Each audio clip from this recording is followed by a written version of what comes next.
son importance dans la vie des Français, le logement pourrait peser plus lourd politiquement.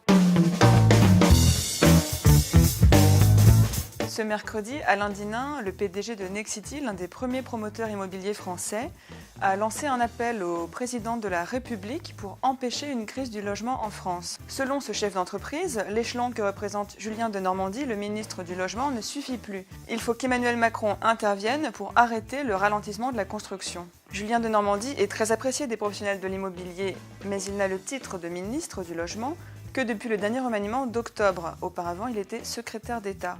Depuis l'élection d'Emmanuel Macron, le secteur du logement n'avait pas eu son propre ministre. Or, ce ministre est particulièrement contraint. Tous ces sujets sont à cheval avec d'autres ministères.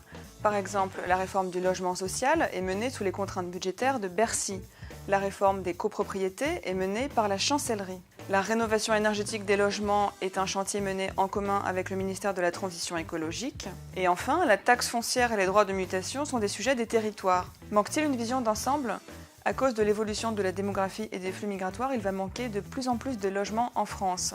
Et comme une part croissante de la population veut vivre en centre-ville, se posera également la question de la densité urbaine. D'ailleurs, même la grogne des gilets jaunes a à voir avec le logement, puisque les temps de transport en voiture sont plus longs à cause de l'étalement urbain.